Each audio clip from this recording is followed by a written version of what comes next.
Okay, this is going to be a lecture for today, and this slide was prepared for a talk at Hanyang University Department of Energy Science, and the mathematics for big data, machine learning, and artificial intelligence will be introduced in about an hour.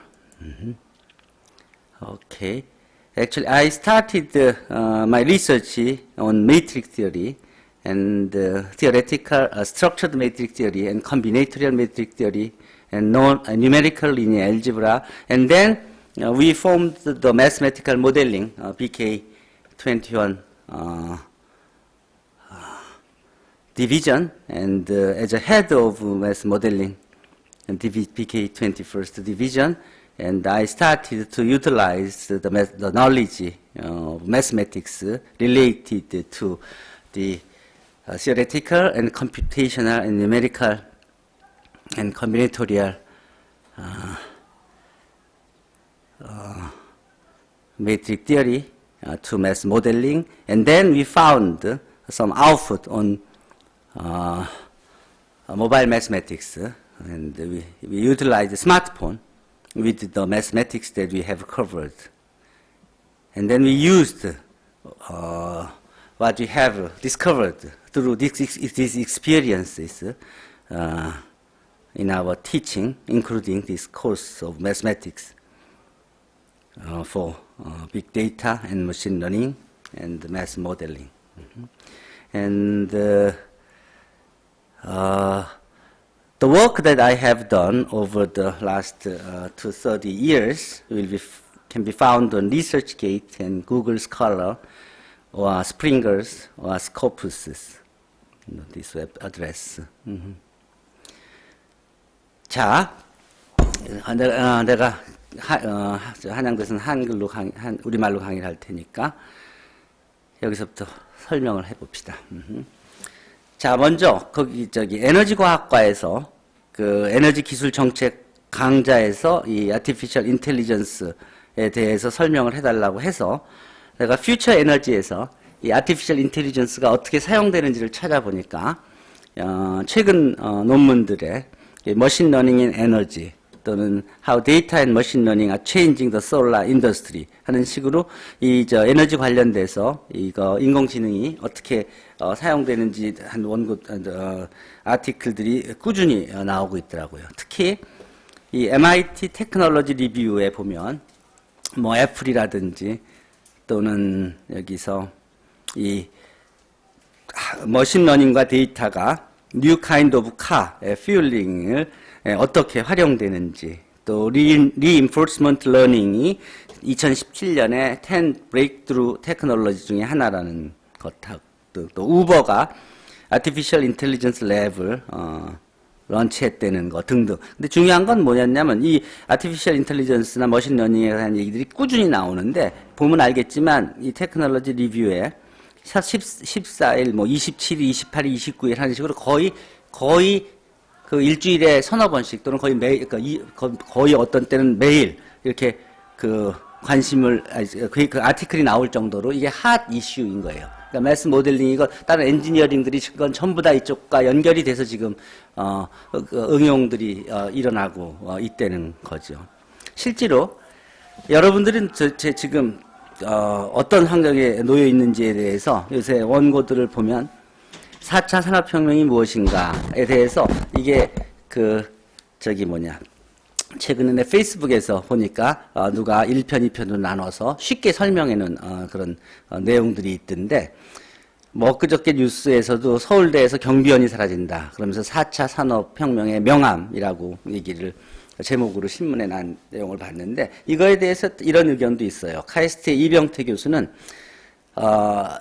실제로 인공지능에 의한 일자리 파괴로는 좀 과한 그런 걱정이고, 노예가 많아진다고 주인의 일자리가 줄어들진 않는다. 아티피셜 인텔리전스가 발전된다고 이 사람의 일자리가 궁극적으로 줄어드는 건 아니다 하는 그 예로, 영국에서 처음에 이제 자동차가 소개됐을 때 그 당시에 이제 마차 그리고 또 마부 들이 그거에 대해서 굉장히 우려를 하고 사회적인 그런 이슈였지만 그 세월이 지나면서 오히려 이 자동차가 발전되면서 잡이 더 늘어났고 그리고 이 사람들이 새로 교육을 받으면서 그러면서 새로운 역할들을 하면서 결국은 전체적으로는 더 많은 잡이 생겨났고 생활 수준도 높아지고 그리고 사회도 발전했듯이 이것이 또 하나의 기회가 될 수 있다는 지적을 했어요.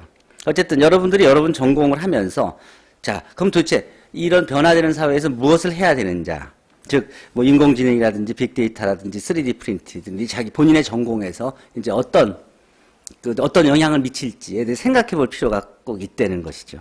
예를 들어서 에너지 사이언스 같은 경우에서 예를 보면 아티피셜 인텔리전스가 에너지 시스템에 미치는 영향들, 그 구체적인 예로 2016년 8월 아티클에는 아티피셜 인텔리전스가 에너지 인더스트리의 그 비용을 20% 이상 절감을 하는 구체적인 그런 그 내용을 설명해 줬어요. 지금은 1년 더 지났는데 이게 이제 알파고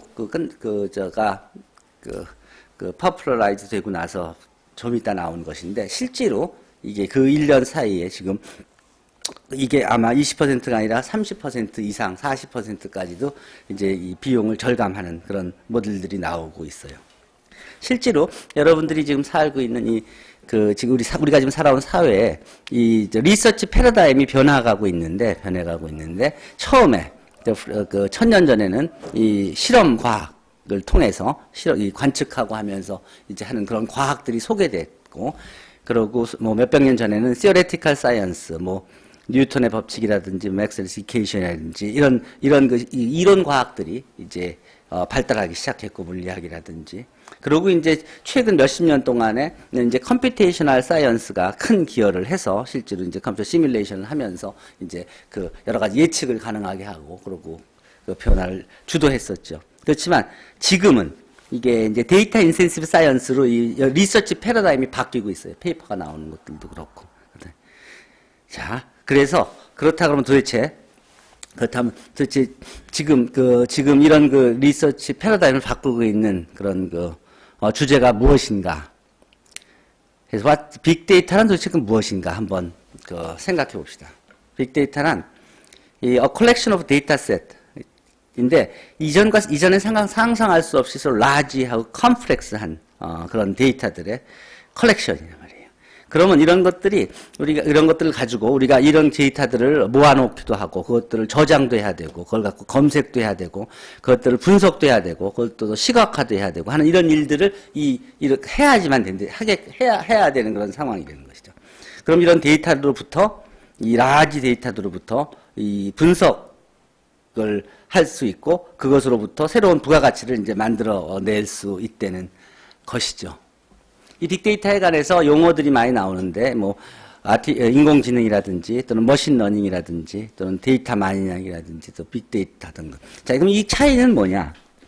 기본적으로, artificial intelligence란, 이게, 기계가 사람같이 이제 생각하게 하는, 그렇게 만든, 그런 일들을 전반적으로 artificial intelligence라고 하고, 이 머신러닝은 이제 머신이 이제 무엇을 배우도록 우리가 시켜서 하는, 그러니까 기본적으로는 이 머신러닝은 아티피셜 인텔리전스의 이제 부분집합이라고 이게 보면 돼요. 여기 안에는 이제 구체적으로 시키는 그런 러닝을 기계가 할 수 있게끔 시키는 방법으로 클래시피케이션, 클러스터링, 셀렉션, 톨캐스팅, 리그레션 등등이 있는데 뉴럴 네트워크라든지 서포트 벡터 머신이라든지 K-means clustering이라든지 principal component analysis라든지 이런 것들이 레션이라든지 이런 것들이 다 여기에 포함되는 내용들이죠.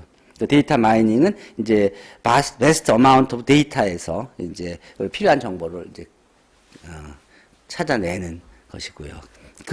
그런 것들을 포함한 얘가 인공지능의 얘가 이제 여러분들이 잘 알고 있는 알파고인데, CPU가 1200개가 넘고, GPU가 170개가 넘고, 이게 여기서 작용하는 이론들이 딥러닝이라든지, reinforcement learning이라든지, 몬테칼로 서치 트리라든지, 그런데, 실제로 이런 왓슨이라든지, 딥블루라든지, 알파고, 이거의 알고리즘들이 이제, 이 이제 활용돼서 그래서 이제 artificial general intelligence를 향해 가고 있죠. 자, 그래서 궁극적으로 이제 general purpose intelligence를 갖는 그런 머신을 이제 추구하고 있는 것이죠.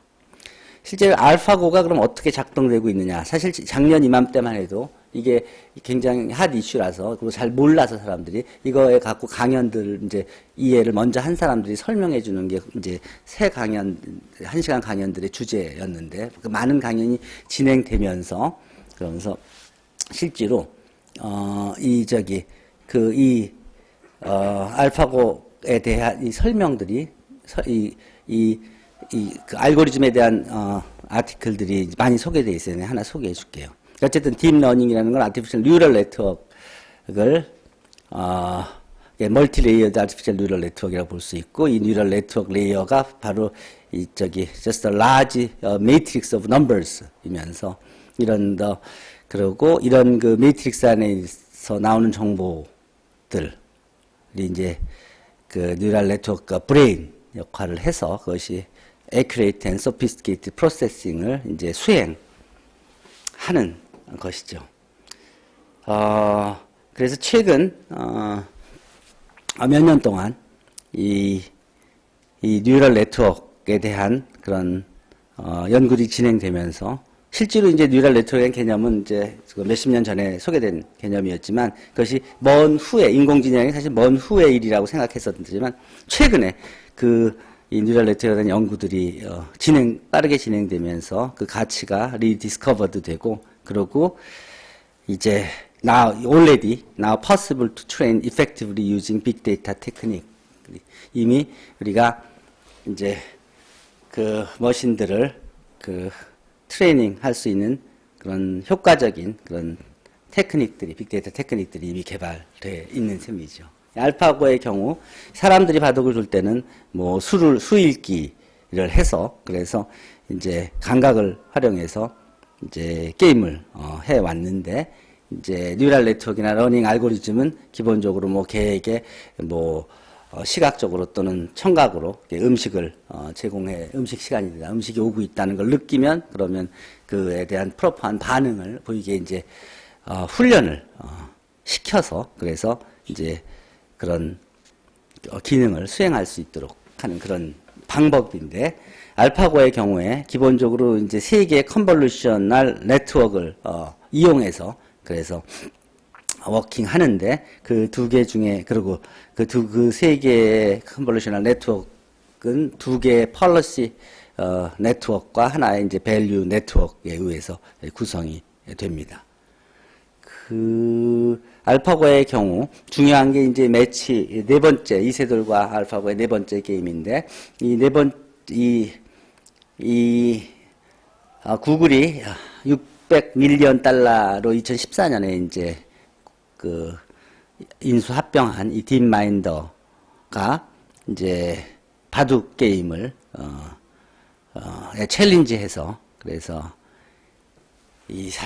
최고수의 그런 바둑 강자와 게임을 해서 결국은 2016년에 이제 서울 포시즌 호텔에서 알파고가 4대1로 게임을 이기게 됐는데 그 중에서 이제 관심을 끄는 이 네 번째 이 게임이 이제 여기에 이제 이세돌이 공격을 하면서 이제 알파고가 멀펑션 한 셈이 됐고 그거에 대해서 이제 그때 관찰자로 해설자가 이게 이제 몬테칼로 트리 서치 프로그램의 알고리즘의 위크니스가 이제 때문에 그런 거 아닌가 하고 분석을 했습니다. 어쨌든 이게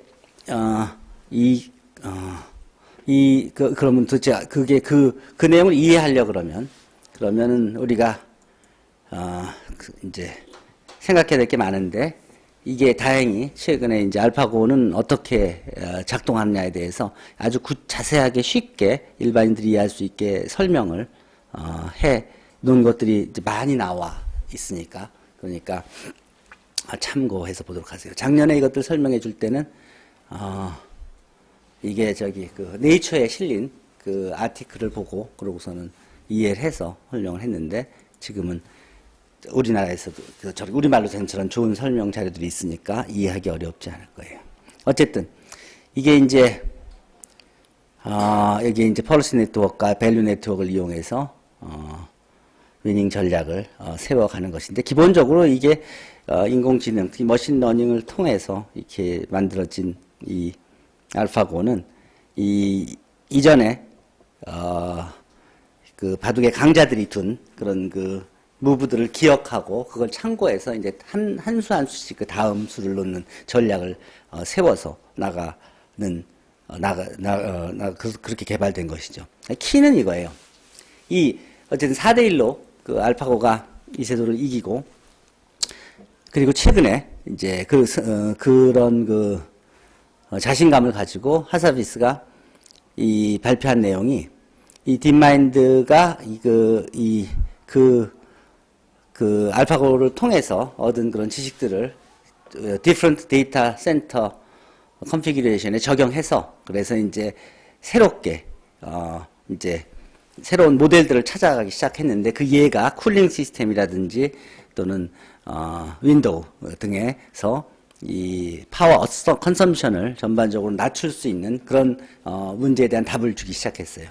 실제로 이 딥마인드의 소유를 소유하고 있는 구글은 현재 이런 그 인공지능을 이용해서 새로운 이 머신러닝 어프로치를 활용해서 이 휴즈 어마운트 오브 에너지를 세이브하는 그런 방법을 찾고 있고, 실제로 이제 테스팅을 하고 있다고 소개하고 있습니다. 이 빅데이터들을 이용해서. 자, 그럼 우리 세상이 어떻게 변해가 왔는지를 보면, 이전에는 이렇게 지식을 생산하는 사람이 있고, 그것을 소비하는 소수의 지식 생산자와 이 다수의 그 지식 소비자들이 있었던 데 비해서, 지금은 거의 all of us가 제너레이팅 데이터하고, 그 다음 all of us가 컨슈밍 데이터를 하고 있는 사회로 이미 바뀌어져 있는 것이죠. 이 데이터가 생산되기 시작한 것의 키가 사실은 2007년에 이 스마트폰이 이제 소개되면서부터입니다.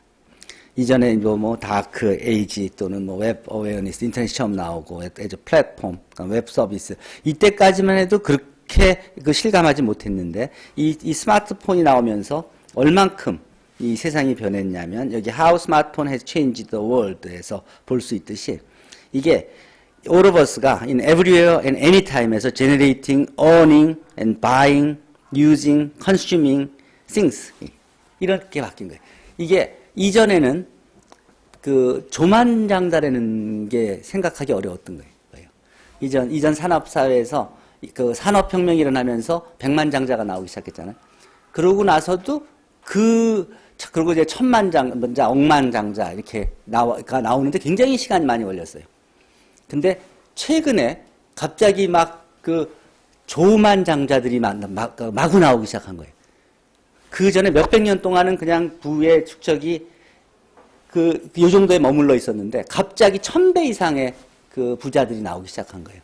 그 이유가 뭐냐면, 인터넷이 처음 나왔을 때만 해도, 또 인터넷을 쓰는 사람들은 자기 집에서 쓰면서 보고 출근하고 왔다 갔다 할 땐 못 쓰고, 또 사무실에서는 쓰는 사람 집에 가면 못 쓰고, 집에서 쓰는 사람은 회사에 오서는 못 쓰고 했던 사람들이 이 스마트폰이 되면서는 언제 어디서나 잘 때, 자기 전이든 근무 시간이건 또는 점심 먹을 때건 어디서나 지식을 정보를 사용하고, 그리고 활용하고, 배우고, 또 쓰고, 또 구매하고 하니까, 이게 온 세계가 다 그러니까 24시간 끊어지는 시간 없이 다 모든 구매가 일어나요.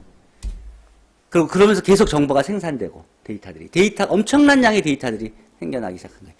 하루에 8시간 근무 시간에만 나타나는 게 아니라, 하루에 6시간 쉬는 시간에만 나타나는 게 아니라 24시간 데이터가 제너레이트 되고, 그리고 그것이 다 산업활동, 그러니까 생산, 공급, 소비하고 연결이 돼 있는 시대가 된 거예요. 2017년 빅데이터 랜드스케이프를 보면 그런 것 때문에 관련된 관련된 기업들이, 데이터에 관련된 기업들이, 데이터에 대한 인프라스트럭처 회사들, 아날리시스 하는 회사들, 또 어플리케이션 등에 대한 회사들이 수도 없이 태어나고, 이 중에서 재벌들이 끊임없이 탄생하고 있는 거예요.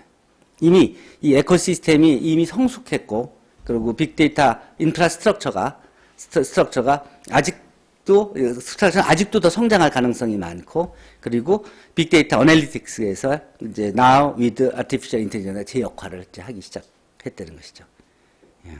그리고 이제 그에 관련돼서 어플리케이션이 나오면서 더 이제 리얼 액셀러레이션이 이제 생겨나기 시작했다는 것이죠. 자, 그럼 이런 상황에서 이 모든 환경이 바뀌고, 그리고 자압의 그 인바이러먼트가 바뀌는 환경에서 이 수학 교수들은 도대체 무엇을 해야 될 건가 하고 이 주의를 좀 찾아보니까 이 수학과에서는 이런 변화에 대해서 어떤 역할들을 하고 있나 보니까 하버드 대학교에서 The Mathematics of Big Data라는 과목이 개설돼서 작년에 이게 아마 처음 개설됐어요. 이 웹 주소에서 코र्스를 볼 수 있었는데, 그걸 보고 이 내용을 보니까 이게 수학과 이 큰 사회 변화가 수학과 밀접한 관계가 있구나, 그리고 우리 할 역할이 있겠구나 하게 알게 된 게 그 과목의 코र्스워크 실러버스를 보니까 이게 뭐 리니어 이퀘이션, 아이겐밸류스, 프린시플 컴포넌트 애널리시스, SVD, 옵티마이제이션, 리니어 프로그래밍, 데이터 마이닝 오버뷰, 뭐 그다음에 패턴스, unsupervised learning, supervised learning, 또 modeling, protection. 이런 것들이 거의 다 절반 이상은 우리 이미 수학과에서 커버하고 있던 그런 내용이었고, 해서, 그렇다면 우리가 이걸 한번 해볼 필요가 있겠다. 그래서 우리가, 우리 수학과에서도 Mathematics for Big Data라는 과목을 매스 모델링 시간에 개설을 해서 강의를 시작했습니다. 그래서 그렇다면 머신러닝이나 이 빅데이터 프로세싱을 하기 위해서 어떤 내용들이 필요한가를 보니까 이제 여기 쿼라에도 자세히 설명이 나와 있는데, 리니어 일지브라, 알제브라, 알고리즘, 그래프 시어리, 스태티스틱스, 또 컴퓨테이션 이런 것들이 키인데, 그 과목들에 대해서 이제 그 과목들에 대해서 이런 것들은 당연히 수학과에서 커버해야 될 과목들이 있고, 또 우리가 이미 해놓은 것들도 있고, 그래서 좀 더 세분화해서 들어가 보면 estimation theory, functional analysis, optimization, signal processing 등등 있는데, 이것도 마찬가지로 다 이미 수학과에서 가리키던 과목들이니까 이런 것들이 기반으로 이런 걸 커버해 주면은 그러면 기본적인 매스 백그라운드가 갖춰지니까, 그러면 실제로 이제 머신러닝, 또 빅데이터 처리에 기여를 할 수 있는 인재들을 배출할 수 있겠다 생각을 해서, 그래서 이제 과목을 개설을 하고, 그리고 그 백그라운드로 이미 우리가 가르쳐 왔던, 또 우리가 개발했던 책들, 그리고 또 콘텐츠들을 이제 활용하기 시작했습니다. 그거에 대한 내용도 그래서 이런 것들을 이용해서 어떻게 빅데이터 시대에 가리키느냐는 것을 지난 학회에서 소개도 했었고요.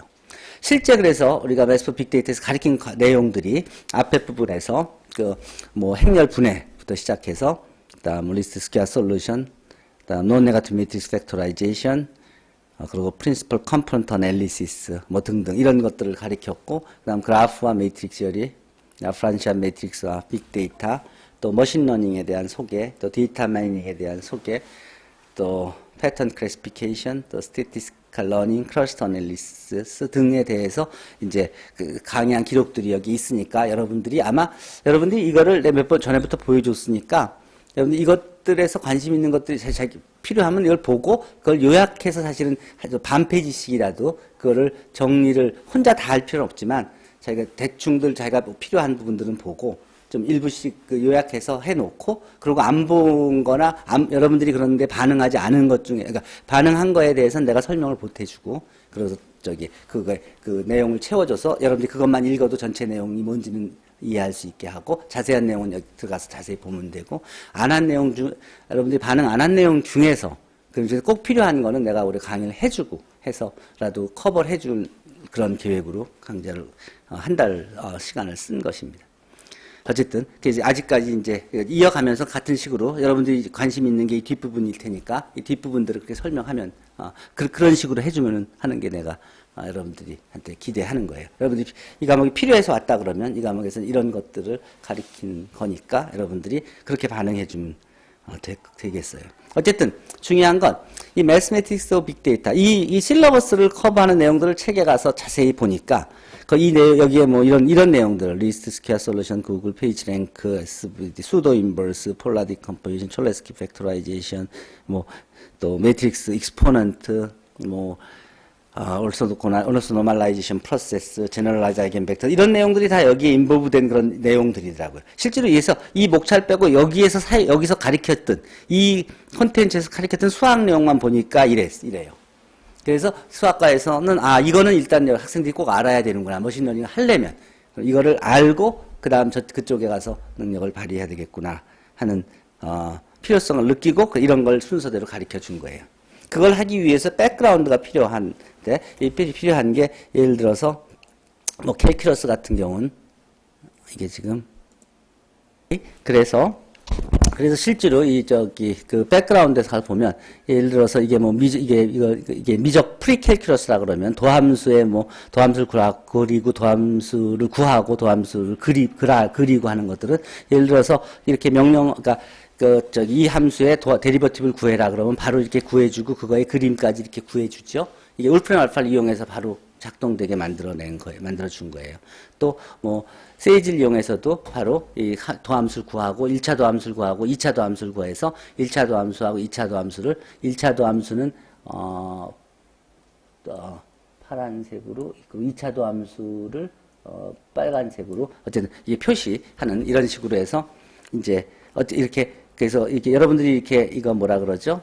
이 표를 만들어서 변곡점을 구하고 뭐 하던 것들이 바로 이렇게 될 수 있도록 만들어 놨어요. 여러분들 이걸 해본 사람은 난 이걸 해봤다. 그랬더니 그것이 장점은 뭐고 단점은 뭐다. 그래서 의견을 내기를 내가 기대했던 거예요.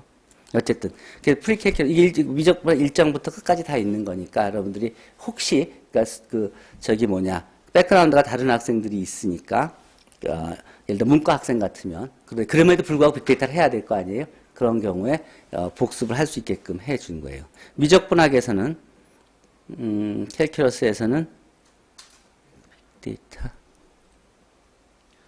네, 안녕하세요. 저는 건설환경. 이거는 실제로 여기서 보면은 내가 캘큘러스에서 그러니까 이 주소를 보면은 이 주소에 들어가면 우리 성대에서 개발한 미적분학 책을 볼 수 있고 그거를 사용한 학생이 이제 설명한 내용이 여기 있고 리니어 엘지브라도 이 주소에 가면 한국 또 LA 하면은 영어로 돼 있는 그런 그 컨텐츠가 있어서 거기에 이제 이론과 또 예와 문제풀이와 코딩까지 그리고 또 계산 도구, 크라우드 컴퓨팅 도구까지 같이 포함이 돼 있고 그 학생들이 그걸 사용한 학생이 설명한 내용들이 여기 있게끔 해 놓은 거예요. 실제로 이게 이제 작년에 빅데이터 과목을 학생들이 배우면서 그 리뷰한 내용도 소개한 거니까 여러분들도 아마 한번 검토해 3월달 중에 이걸 다 했었다고 믿어요. 어쨌든 그다음 통계도 마찬가지로 인트로덕터리 통계에 대한 그런 기본 개념과 코딩들 그러니까에 대한 거 듣고 설명한 내용들 여기 있고 공학수학도 마찬가지로 이 주소에서 우리가 만든 그런 이 주소에 가서 한번 보면 소개했겠지만 여러분 다 들어가서 해봤죠? 공학수학. 내용은 어땠어요? 공대수학, 공학수학. 예를 들어 공학수학에 들어가 보면 여기서 뭐 예를 들어 미분방정식에 대해서는 미분방정식을 이제 해를 구하고 그리고 그 다음에 해를 구하고 그거에 대해서 미분방정식 풀이를 하고 뭐 초기 조건을 주어서 그 이니셜 밸류 프로브럼을 구하고 그 다음에 뭐 등등 또 뭐 이계 미분방정식, 고계 미분방정식도 마찬가지로 고계 미분방정식을 고유값과 고유벡터를 이용해서 고유값 구하고 그래서 그걸 이용해서 미분방정식 해를 구하는 그런 과정들 풀이까지 문제, 풀이, 예제 다 해서 뭐 특성방정식을 풀고 특성방정식의 고유값, 고유벡터 이용해서 일반 해를 구하는 거 또 급수해법 수렴성을 확인하고 뭐 수렴하는 거. 그리고 이게 무한대까지 가면은 뭐 그렇고 이게 아마 한 200까지만 가면 어떨까? 200까지만 보내면 그러면 어디로 수렴하나? 201분의 202로 가고 뭐 어쨌든 저게 이게 500까지 하면 어디로 갈까? 하면 1000까지 보내면 그럼 어디로 갈까? 이런 식으로. 그래서 무한대까지 가면은 이제 일로 수렴한다는 거. 뭐 그 급수를 구해서 급수해법으로 이제 그 급수해를 구하는 방법 등등 여러분들이 어쨌든 필요한 내용들을 이미 다 대부분 배운 학생들이 빅데이터를 하고 머신러닝을 시작하겠지만 모르는 학생도 여기 뭐 복소 적분 이런 문제는 어떻게 푸는지 대충 답까지 줬으니까 배운 지 오래된 학생들도 바로 이제 확인할 수 있고 또 복습할 수 있고 또 필요한 비슷한 문제를 풀이할 때는 여러분들이 조건만 바꿔주고 함수만 바꿔주어서 그래서 그 같은 식의 문제를 풀이할 수 있게끔 그렇게들 만들어 준 겁니다. 뭐 컨포멀 매핑도 마찬가지고 컨포멀 매핑 같은 경우에는 이게 실제로 해외 디퍼리케이션 그래프까지도 그릴 수 있죠. 어쨌든 이런 식으로 할 수 있게끔 이제 만들어 준 거였어요. 엔지니어링 매스 또 그래프 시어리도 마찬가지로 여기서 지난번에도 간단히 소개했듯이 뭐 각각의 그래프에 대한 뭐 그 정의 또 그에 관련된 설명 그리고 또 그에 관련된 코딩들을 다 집어넣어놔서 여러분들이 그러니까 그래프에 대응하는 어드제션시 매트릭스를 만들고 라프라시안 행위를 만들고 그것의 특성 방정식을 구하고 그거의 아이겐밸류들을 구하고 하는 등등 이런 것들이 다 가능하도록 그렇게 이렇게 만들어 놔서 여러분들이 그냥 백그라운드가 다양한 학생들이 오더라도 쉽게 기본 백그라운드는 쌓을 수 있게 해 놓은 거고 여러분들이 이걸 해보고 그리고 그의 반응을 한 게 여러분들의 그 성적에 반영되는 거였습니다. 아직까지 중간고사 전에 시간이 있으니까 여러분들이 참고해서 그 마음 한 번씩 그러니까 모두가 다 할 필요는 없다 그랬죠. 그러니까 한 사람이 해봤으면 딴 사람은 그걸 보고 아 그렇구나 이해하고 반응을 해주면 그러면 서로 역할 분담들이 되잖아요. 그리고 자기가 직접 따라서 해보고 그럼 어쨌든. 그렇게 해서 백그라운드를 어쨌든 간단히 넣고 넘어간 게 3월 달에 여러분들이 한 거예요. 이영찬 군? 내 의도가 이해가 되죠? 중간고사 전까지 혹시 아직 안 한 사람이 있으면 반응하고 해서 그 리비전 한 것을 PBL 보고서로 완성시켜서 그 리비전을 가지고 발표하는 게 여러분들 중간고사가 되는 거예요. 오케이? 자, 그 다음. 그렇게 해서, 백그라운드를 간단히 검토하고, 그게 오래 걸리지는 않으니까, 그건.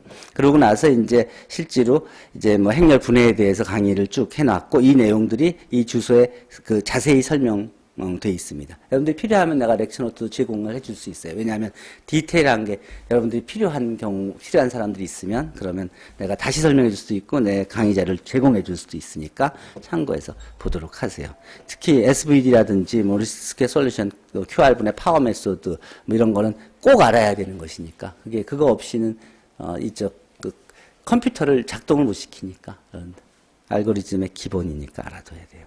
그 다음에 이제 제너럴라이즈 아이겐벡터, 졸단 캐노니컬 폼, 매트릭스 펑션, 뭐 예로 EDDA 같은 그런 매트릭스에 대한 설명들을 이제 설명해 놓은 게 결국 이게 아까 얘기한 모든 게 졸단 캐노니컬 폼을 이용해서 다 설명되는 거거든요. 매트릭스 펑션이라는 게 어떻게 졸단 캐노니컬 폼을 구하는지, 그리고 어떻게 제너럴라이즈 아이겐벡터를 구하는지, 그걸 이용해서 어떻게 매트릭스 펑션, EDDA를 또는 F of A를 어떻게 표현하는지 등을 이제 여기서 배운 강의가 거기서 볼 수 있습니다. 이것도 마찬가지로 여러분들이 그냥 지나갈 게 아니라 여러분 중에 적어도 한 명은 각각 들어가서 이게 어떤 내용이 있었다는 걸 확인하고 반 페이지 서머리라도 올려놓고 다른 학생은 아 그걸 보고 거기엔 그런 내용이 있구나 하고 서로가 알아야 나중에 필요할 때 거기에 다시 돌아가서 자세히 확인해 볼 수 있지 않겠어요? 박보영 군? 응? 내 의도는 그거예요. 여러분들이 이것만 배우는데도 이것도 시간이 오래 걸릴 테니까, 그러니까, 그렇게 시간을 다 쓸 여유가 없으니까, 여러분들이 적어도 뭐가 있다는 건 알고, 그리고 그 서머리는 적어도 볼 수 있을 정도 가 되고 그 중에 자기가 관심 있는 건 실제로 들어서 어떤 내용이 있는지를 몇 개라도 들어본 적 제가 직접 보고 그래서 필요할 때는 들어가서 스스로 찾아볼 수 있는 그리고 모르면 물어볼 수 있는 그런 준비가 돼야지 그 실제 머신러닝을 할 수 있고 실제 모델링을 할 수가 있는 겁니다. 그 다음 그래프 스펙트럴 애널리시스, 라프라시안 매트릭스 등에 대해서는 여기에 그 14, 15, 16 렉처가 그거에 대한 내용들이니까 참고해서 마찬가지로 보시고 이게 이제 그래프 시어리를 이용해서 빅데이터 애널리시스를 하는 사람은 필요하죠.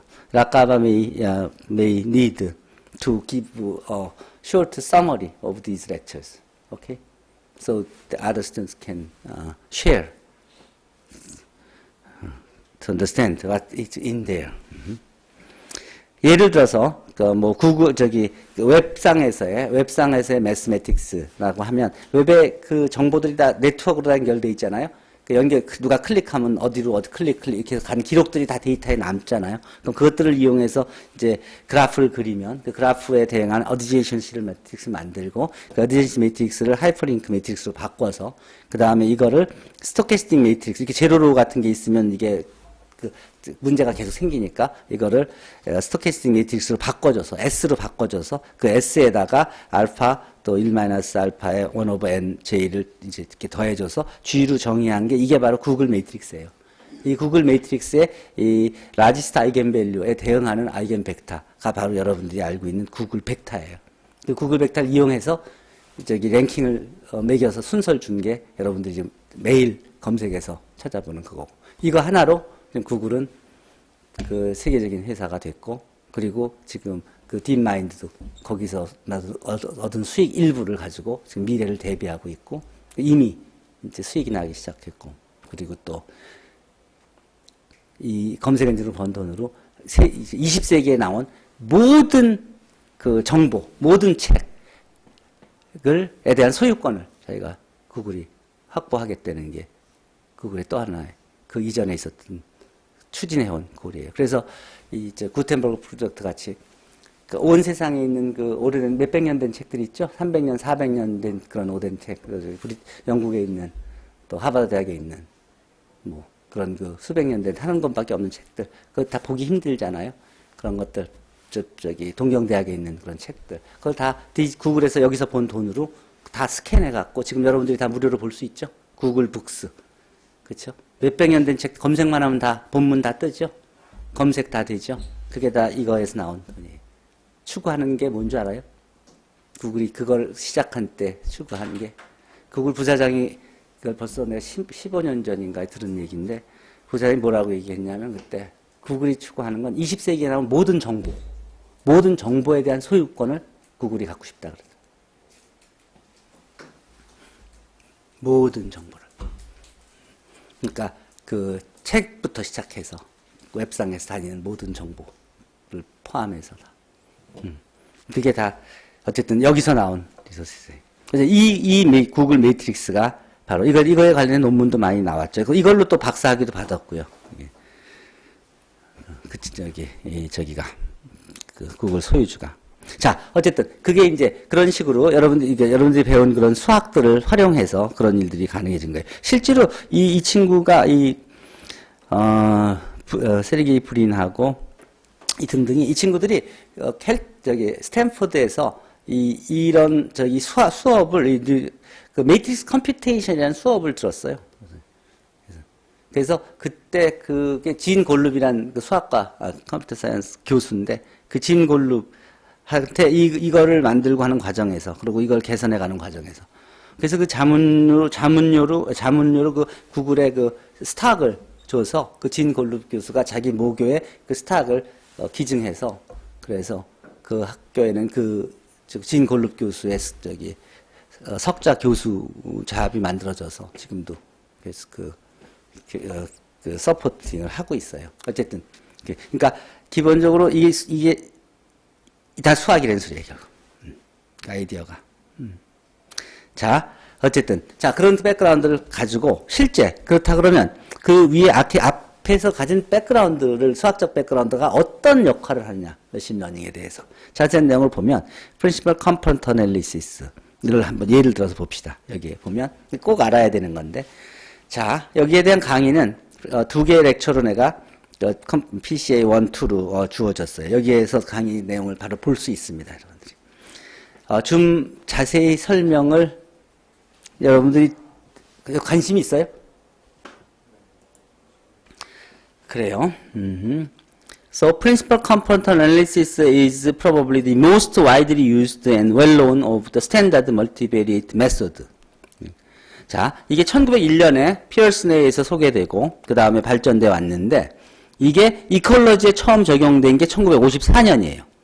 그때는 이제 팩터 애널리시스라는 이름으로 사용됐었어요. 지금도 프린시플 팩터 애널리시스라고 이제 쓰이기도 해요. 자, 그러면 이게 뭐냐? 이 PCA는 이 패턴을 찾는 하나의 툴인데 이제 하이 디멘셔널 데이터에서 이 PCA는 이 디멘전의 우선순위를 주고 그리고 뉴럴 네트워크의 컨버전스 스피드를 임프루브 시키고 그리고 오버롤 퀄리티 오브 레저트를 향상시키는 그런 데 활용될 수 있어요. 예를 들어 데이터를 계산하고 또 시각화하고 분석하고 하는데 이 PCA가 중요한 역할을 한다는 거죠. 그러니까 빅데이터 처리를 하거나 머신러닝 하거나 뭐 하려면 꼭 쓰이는 게 이 PCA예요. 그래서 보통 이게 수학과에서 그러니까 한 학기 강좌예요. 이 PCA만 한 학기 동안 강의를 해요. 지금도. 이 PCA의 이제 purpose는 to identify patterns in data. 그리고 이걸 PCA에서 여러분들은 the variance and covariance structure를 이제 이해하는 게 꼭 필요하죠. 자, 이게 이제 PCA가 바로 모던 데이터 어널리스의 이제 메인스테이고, 그리고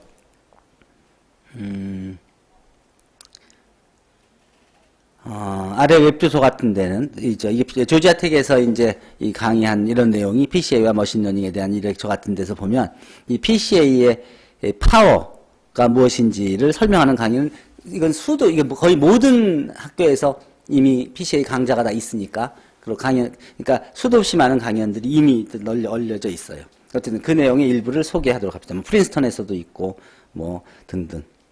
자, PCA는 그럼 뭐냐? 이 한 학기 동안 배우는 내용인데 간단히 설명해 봅시다. 먼저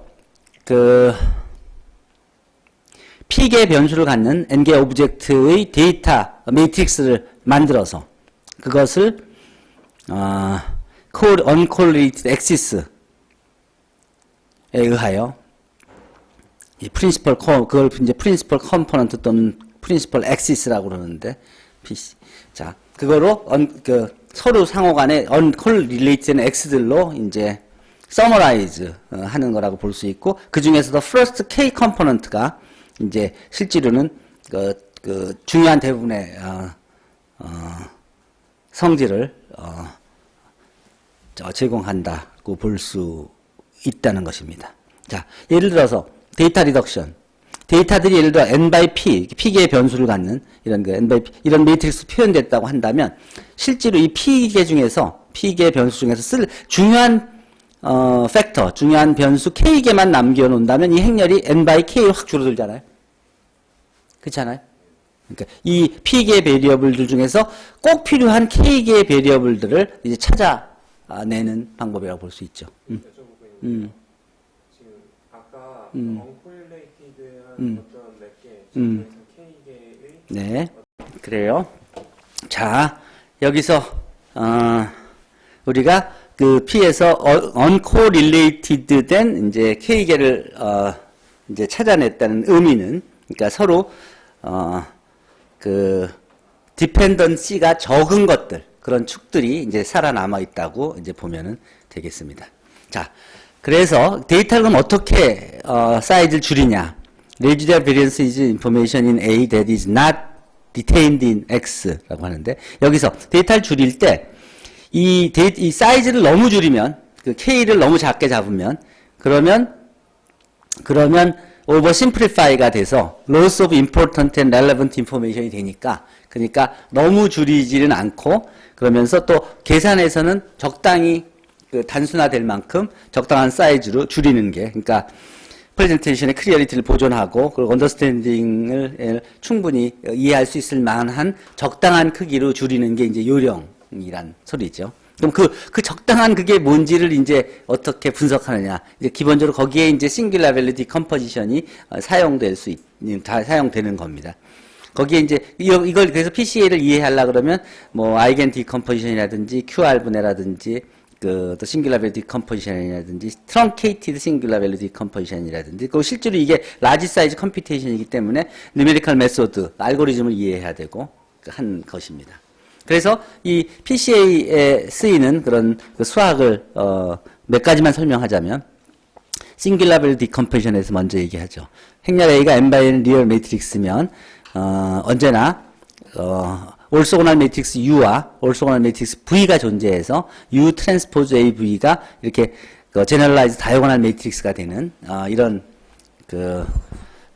UV와 이 시그마 가 존재하게 되는데, 요 시그마의 모양이 바로 이렇게 여기 K개의 논제로 주대각 성분이 있는 대각선 행렬과 나머지는 다 제로로 된 이런 그 블록 매트릭스가 되는데, 요 시그마 요 K들을 크기 순으로 이렇게 배열하면, 그러면 요것들을 우리가 이제 싱귤러 밸류 오브 A라고 얘기하고, 여기 왼쪽에 있는 행렬 U의 컬럼들이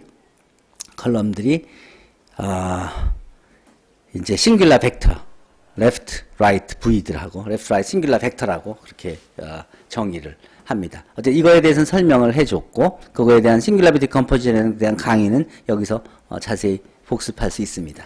어쨌든 여기서 이제 U하고 V, S가 이렇게 구해지는 방법을 구체적으로 한 번 더 설명하자면, 그러면 A에다가 A 트랜스포즈를 곱해주면, 또 A에다 A 트랜스포즈를 오른쪽에 곱해주면, 각각에 대해서 A 트랜스포즈 A에 대한 아이겐밸류와 대응하는 아이겐벡터를 생각할 수 있는데, 요 A 트랜스포즈에 대응하는 아이겐벡터들이 바로 그 V의 컬럼들이 되고, A 트랜스포즈에 대응하는 아이겐벡터들이 U의 그 컬럼 벡터가 된다고 볼 수 있습니다. 어쨌든 그래서 A 트랜스포즈 A에 대해서 또 A 트랜스포즈에 대해서 V와 U를 각각 A 트랜스포즈 A의 V, A 트랜스포즈의 V, A 트랜스포즈 A의 V 맞아요. 오케이 맞아요. 자 이렇게 해서 V 이게 V죠. A 트랜스포즈 A에 대응하는 벡터들이 행렬 V의 컬럼들이고, A 트랜스포즈에 대응하는 아이겐 벡터들이 U의 컬럼들입니다. 그래서 U를 left 아이겐 벡터, V를 right 아이겐 벡터라고 그렇게 부르죠. 어쨌든 그래서 그 A 트랜스포즈 A에 대해서 이 A 트랜스포즈 A는 이게 뭐냐면 리얼 시메트릭 행렬이기 때문에 올소고날리 다이어고널라이저블 한 거죠. 그래서 이 올소고날리 다이어고널라이저블 해서 이 올소고날 매트릭스가 있고, 그 다음에 다이어고널 매트릭스가 이렇게 존재하는 거죠. 마찬가지로 AA 트랜스포즈도 리얼 시메트릭 매트릭스니까 올소고날리 다이어고널라이저블 하게 이렇게 되는 것이죠. 그래서 찾은 UV가 바로 우리가 찾던 U하고 V인 것입니다. 그러니까 이게 여러분들이 A 트랜스포즈 A가 실대칭 행렬에 대한 성질만 알면 바로 따라서 여기 A 트랜스포즈 A 아이겐밸류들의 대각화 가능하죠.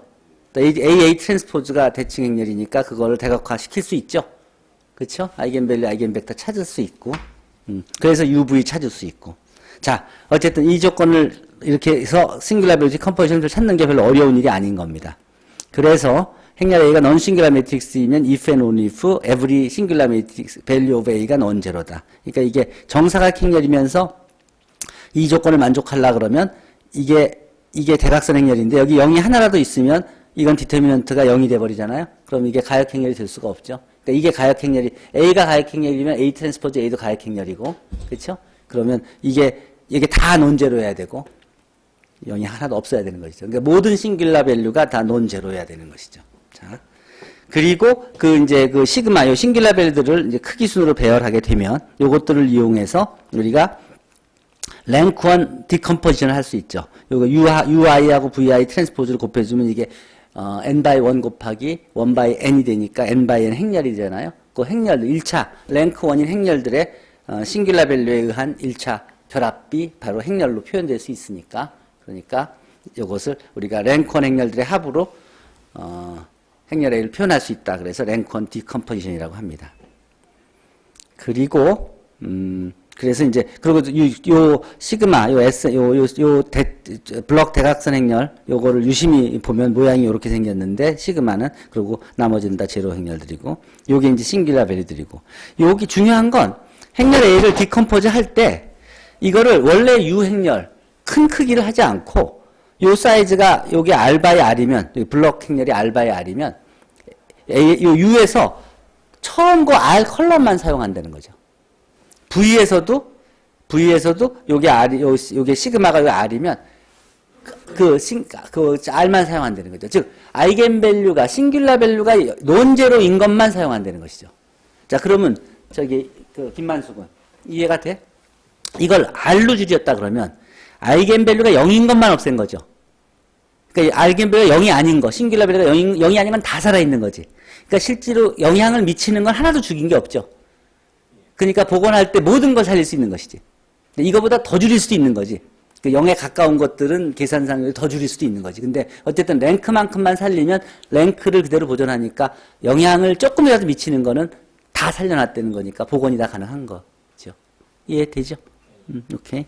그래서 이것을 풀 랭크 디컴포지션이라고 그래요. 요게 시그마가 싱귤라 밸류, 논제로 싱귤라 밸류가 R에 있을 때 그 R을 활용해서 요 시그마를 요 R 바이 R 논 싱귤라 매트릭스를 이용해서 요거 팩터를 SVD를 이렇게 풀었으면은 부분적으로 풀었으면 요걸 우리가 A의 풀 랭크 디컴포지션이라고 부르는 것입니다.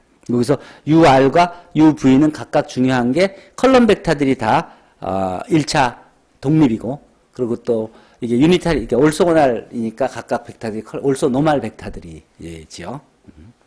자, 그래서 we can find the K-rank approximation을 사용할 수 있다. 이것을 정의할 수 있다. truncated SVD. 이게 뭐냐면 이게 실제로 랭크는 R인데 R까지 다 하지 말고 0에 아주 가까운 자잘한 것들이 수백 개가 있다 그러면 그거는 별로 크게 영향 미치지 않으니까 그다 없애버리고 K 그냥 우리 랭크만 사용하겠다.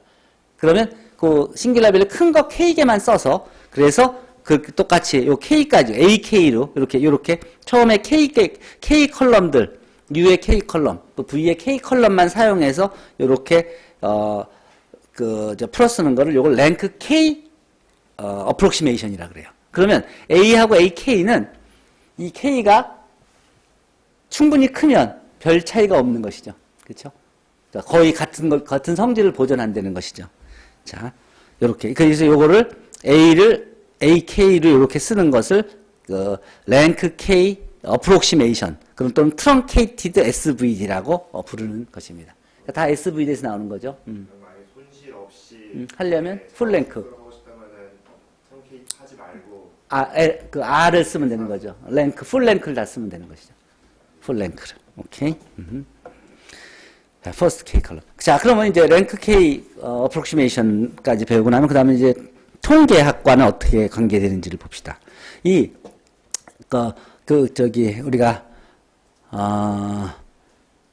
측정해서 만든 그 데이터들을 이제 벡터를 가지고 있다고 합시다. 이 벡터의 평균을 이렇게 정의할 수 있죠. 전체 그 개수의 각각의 성분의 합을 더 나눠주면. 그래서 그거하고 X에서 X 평균을 빼주면, 그러면 요게 데이터가 축이 이동되면서 원점을 중심으로 얼만큼 각각의 평균보다 얼만큼 각각의 성분이 떨어져 있는지를 표현할 수 있으니까 이걸 센터드 데이터 포인트라고 하죠.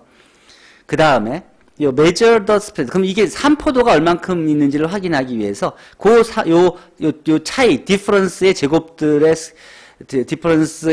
제곱들을 다 더해 놓은 것을 개수들 n-1로 나눠준 것을 우리가 이걸 이제 분산, 베리언스라고 하죠. 자, 이 베리언스를 가지고 우리가 뭘 정의하냐면 코베리언스를 정의하죠. 코베리언스를.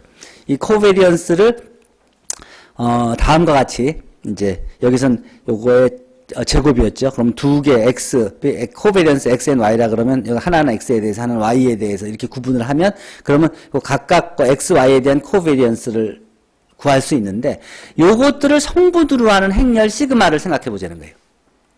그거를 우리가 코베리언스 행렬 또는 샘플 코베리언스 매트릭스 이렇게 얘기하는데 자 이런 식으로 정의할 수 있죠. 자 이 행렬에 대해서 우리가 스펙트럴 디컴포지션을 하고 디멘전 리액션을 하고 또 PCA 기법을 사용하는 겁니다. 요 코베리언스 매트릭스에 대해서 베리언스, 코베리언스 요걸 성분으로 하는 행렬 코베리언스 매트릭스. 자, 예를 들어서 다시 한번 설명해 줄게요. 자, 우리가 코베리언스를 각각 두 개의 벡터에 대해서 요 코베리언스를 구할 수 있죠. 그거를 성분으로 하는 행렬을 예를 들어 C라고 하면 또는 시그마라고 하면 그 시그마 코베리언스 행렬의 성분은 이렇게 주어질 수 있죠. 자, 그게 아까 얘기했듯이 각각의 벡터에서 민을 빼준 것들, 그게 성분들에 대해서. 자, 그럼 이제 행렬이 나왔어요. 이 행렬, 이 코베리언스 행렬의 아이겐밸류, 아이겐벡터를 구하는 거. 이게 결국 싱귤라 밸류 디컴포지션 이용해서 다 구할 수 있잖아요. 그쵸? 요 행렬. 요게 이제 XY가 대칭이면은 리얼 시메트릭 행렬이니까 바로 그냥 우리가, SVD를 쓰는데 전혀 지장이 없는 모든 세팅이 되는 거죠. 자, 그 과정을 다시 한번 요약해 놓은 게 이겁니다.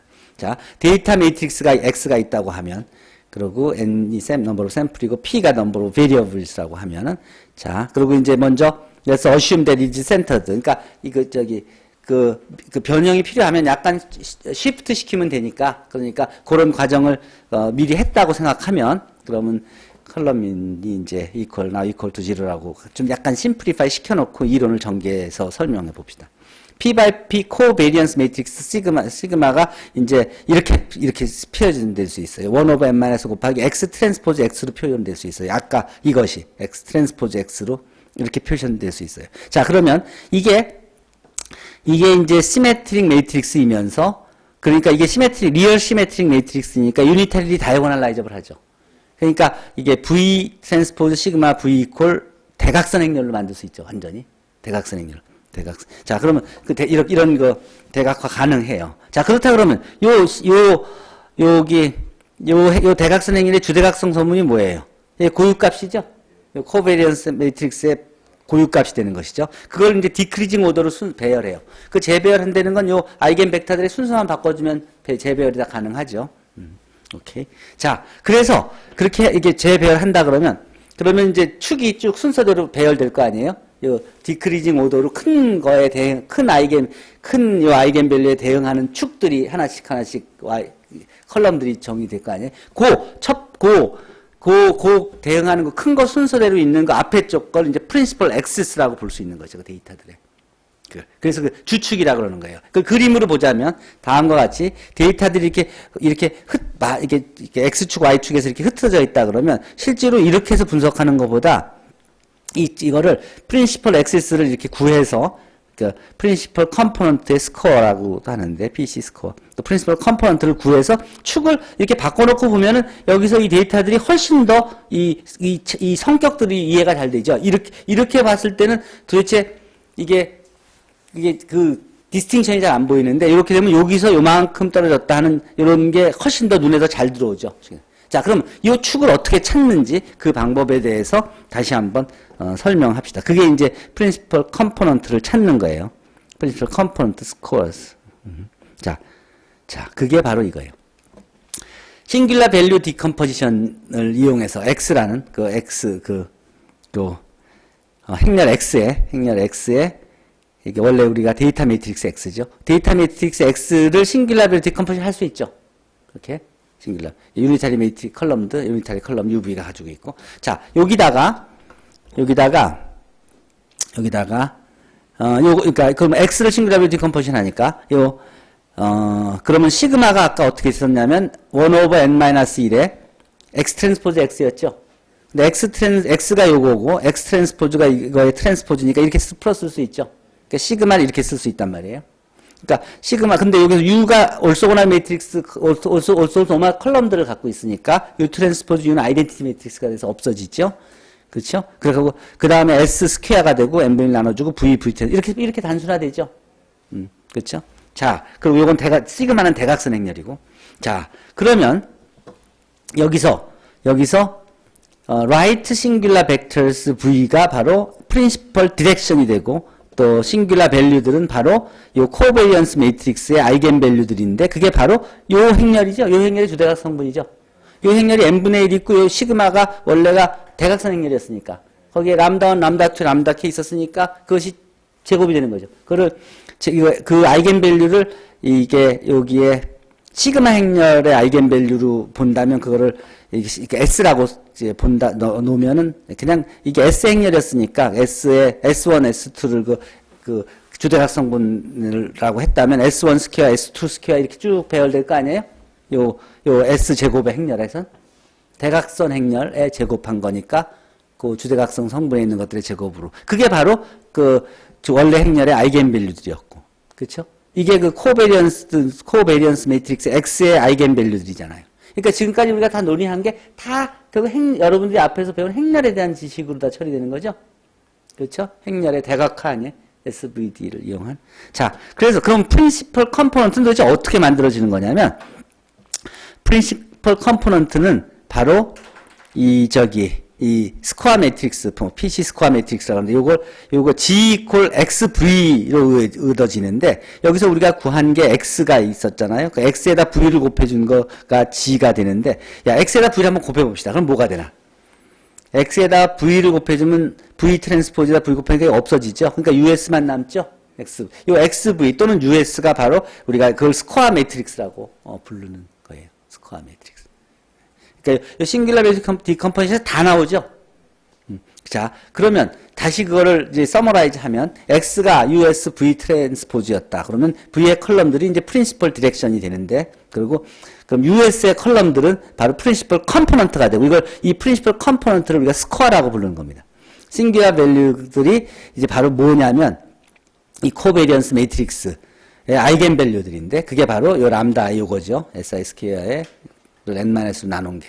요 아이겐 밸류스 람다 i가 바로 variance of respective principal component의 variance를 보여주는 게 되죠. 그러니까 아이겐 밸류가 바로 그동안 통계에서 했던 그런 그 설명을 그대로 이젝트 보여준다는 소리죠.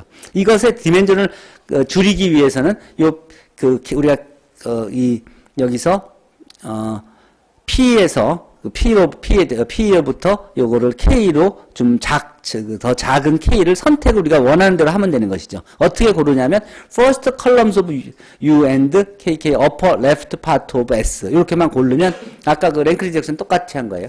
그 행렬에서는 그 위에 부분만 남기고, K by K 서브 매트릭스만 남기고, 요 행렬에서는 위에서는 first K 컬럼만 남기고, 그렇게 랭크 리덕션을 하면, 그러면 이 프로덕트 UK, SK가 바로 required N by K matrix containing first K principal component가 되는 것이죠. 이렇게 곱할 때 U하고 S의 그 앞부분만, 그렇죠? 자, 그다음 further multiplying the first K principal component by the corresponding principal axis VK transpose. 여기서도 마찬가지로 V에서도